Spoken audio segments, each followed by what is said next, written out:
This is Jetty's channel. Hi, welcome to my channel.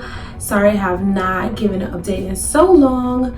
I'm actually gonna give a couple tips, just 3 for today regarding Loc. I know you're gonna see me wearing this outfit in another video, but I really wanted to do 2 today.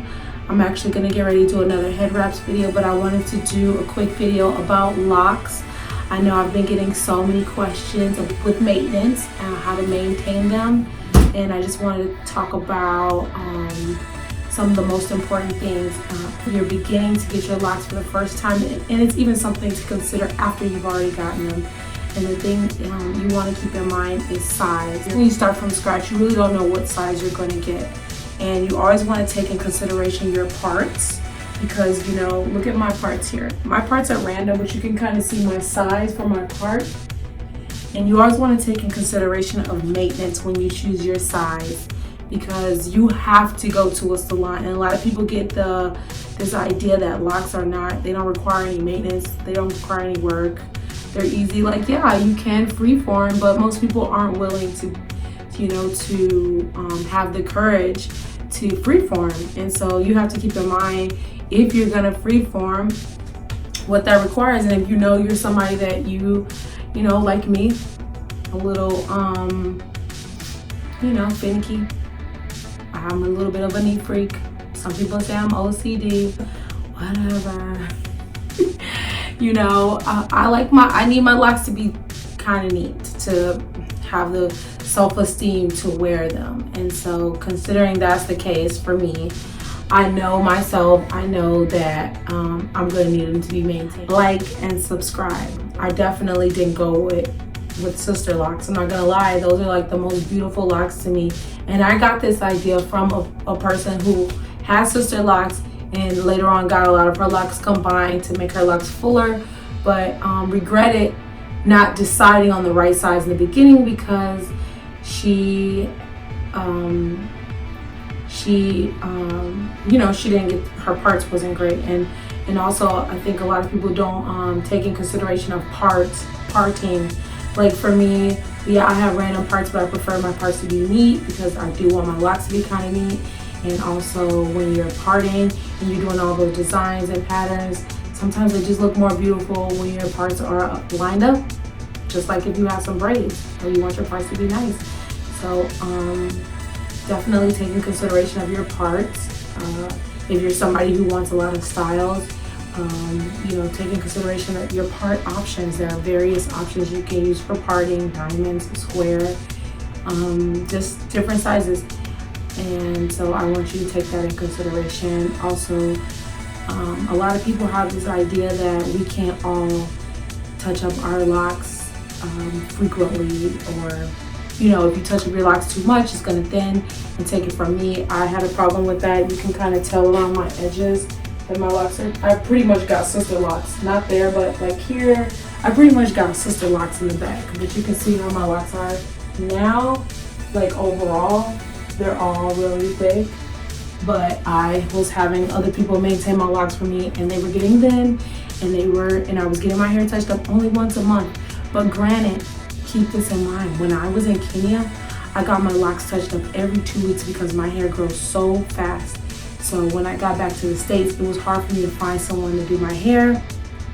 And so when I found someone to do my hair, they, of course, the first couple of people was horrible because they were putting wax in my hair, and I was getting so much buildup. And when my hair is touching the back of my neck, it feels all rough and everything. And it's like, what is going on? Why is it thinning? Why is it feeling kind of gross? And so, that's why people say LOCs are gross. But anyways, we could talk about products another day. I definitely want to say that using wax is a no. Don't use wax, okay? Because it builds up in your LOCs. It's just like if your hands was sticky and you touch something like dirt and it just sticks on there.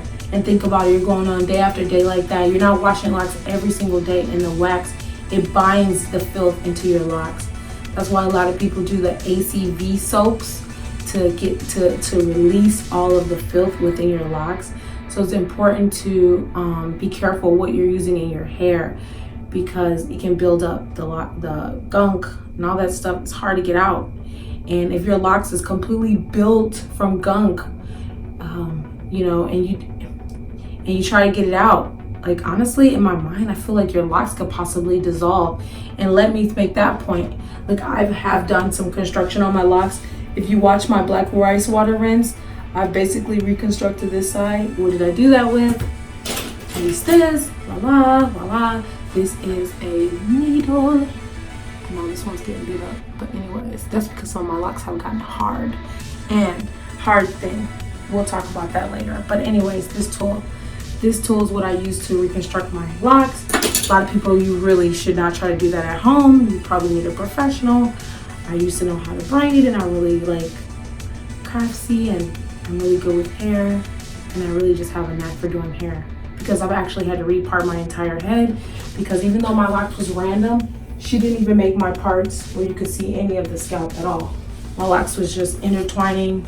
They pretty much were like random, not just random, like almost like freeform, like no parts whatsoever. I kind of created some random parts of my hair, which I'm more happy with. And I just decided to go with that because really I scratch my hair a lot. And so sometimes you can't really even see my parts anyways. So it's really not a huge deal, and they're neat enough. I've been basically fixing them for a while, and they're neat enough now, which is not good really, because if you break your locks or you cut them to try to repart and everything, it's almost like you're giving that lock less hair, which means that can also cause thinning. So that's why I was telling you that parts is so important. You got to do it right the first time, because trying to go in and fix your hair after it's basically formed and locked is really dangerous to your hair. You end up having to start over. You end up your locks thinning out. Also, don't dye it so often. Some people really can't dye at all. That is really why I actually have the thinner locks in the back, is because I was nervous to dye my hair, because I haven't dyed my hair but once since I was since I was like a preteen or whatever. I had dyed my hair one time, and my hair actually changed colors, and it never went back the same. As you can see in my hair, I have a few different colors. So when I got my hair dyed, I only dyed my hair in the back. As you can see, my locks in the back, they are a lot smaller compared to my locks up top. I can kind of appreciate it, considering that if all my locks were kind of thick, I just feel like my hair would be so thick. And you see when I grab it, I actually have a whole handful. So I'm like, kind of worked out for the good for me, because I don't know if I would have been able to manage my hair, my locks being so thick, even though I really like them at this size. But I just feel like no one can really see the one or two rows in the back. They're kind of small, and I've actually been expanding them. But let me know in the comments below if you want me to tell you more about how I expand my locks, because a lot of people say they expand over time, and some do. But when you interlock, sometimes your locks get tight. And I don't know if you've noticed, if you have locks, that sometimes your lock gets really hard. And when it's hard, it's not going to expand. And that sometimes can cause thinning when your locks get really hard. And see, when you use this tool here, you have to be able to penetrate the lock. So it's a factor that your lock is too hard or not. It's a factor. And I know some people go, oh, well, maybe your locks are super dry. No, I oil my locks. I actually do a deep oil treatment. I drench my locks because I realize that my hair is so thirsty. And I've always known this about my hair. My hair sucks oil up for breakfast. So I will put so much oil in my hair, and I will wrap it. I will put a shower cap on it, and I'll put a scarf on it so it doesn't fall off while I'm asleep. And I will allow my hair to absorb all the oils, and I will wrap it the next night, and I will keep it up the next day because it'll be a little oily, but it will soften your locks. It softens them. You really should practice that in the beginning, not when your locks are trying to lock, but after they have locked. So just keep that in mind as well. And let me see. So anyways, I wanted to go back to my last topic, which was how often to touch up your locks. So this is the thing about my hair. My hair grows outside of the hair shaft. We just assume that each person's hair is going to actually grow from the root, where your hair actually just grows outward, right? You know, you just think it's gonna grow out, but it's gonna stay inside the part. And yes, most people, their hair does that, but my hair, it doesn't. And so I call myself not giving myself a touch up for like 3-4 months. That is actually when I lost a couple of my locks, because the hair is long. It's long, and then at the root, it's like, it's more brittle. It doesn't have a lot of protection. You're leaving your locks vulnerable, which means they're going to easily be broken off. So if your hair grows outside of the hair shaft, most likely you're not the type of person who has the option to freeform, or the person who has the option to go over a month without getting your locks touched up. Actually now, because I know how to expand my locks and I know how to keep them from thinning, and they're growing so healthy now, they're just looking so wonderful, I actually have went back to tightening my locks, tightening my locks every 2 weeks, which I prefer, because I like the idea of being able to run my hands through my locks without them snagging, and I scratch my scalp a lot, and so it makes it easier for me with maintenance. I do half at the beginning of the week, half at the end of the week, and that's because I'm busy. Like, gotta go to the gym, I'm working out, whatever. And yes, so that's what I want to say about that. And with washing, that was my last point. When you wash, it is good to wash. People say it's not good, but when I did the rice water challenge, I noticed that my locks expanded a lot when I washed my hair, which is good because you don't want your locks too thin. And sometimes when they get too thin, if they're like finished, you can't reverse that. You're gonna have to start over. So I noticed when I was washing my hair a lot, my scalp was very healthy and my locks were expanding. And that was good because at that time they were really kind of thin, and I was having a lot of thinning around the edges. And you can see that in my video. Even though I need to touch up, you can still see the thinning that I was having around the edges of my hair. And so I just wanted to bring that up as a factor, taking consideration about the thinning, taking consideration about your parts when you first get locks, taking consideration about washing, because washing is okay. Your scalp has pores and they get clogged. So washing is good. Maybe not every 2 weeks, but honestly, every 2 weeks is good. Every 2 weeks is fine. Just make sure you oil your hair at least twice a week. I use a spray bottle. I spray this oil in my hair every day, even though I do sleep with a silk scarf.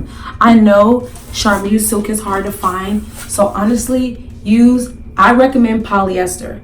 I really don't like satin because for me, I haven't really noticed that satin keeps my hair moistured. So maybe it works for other people, but for me, if it's not Charmeuse silk or 100% silk or polyester, I don't feel like my hair is soft in the morning, and I still have to really spray a lot of oil in it in the next day. And if you keep your hair covered every night, you will notice that your hair won't be super dry. Okay, so wash your hair because you have pores. Make sure that you definitely choose your parts wisely. Keep in mind that, oh gosh, I gave you guys so much today.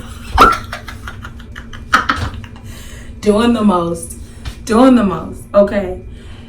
Parts, like everybody waiting to touch up their locks. We can't all wait, okay? We can't all wait. Keep that in mind, okay?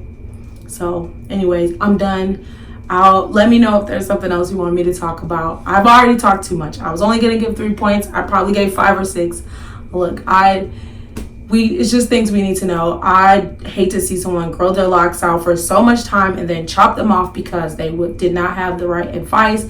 They're going to the salon and they're telling them, hey, you shouldn't wash your hair, or you can freeform, when we all cannot freeform, and we all cannot decide to what? Part our hair all crazy and then get mad when you do that style and it don't look good, okay? So anyways, thanks for watching. Bye. Thank you for watching Jetty. Like and subscribe.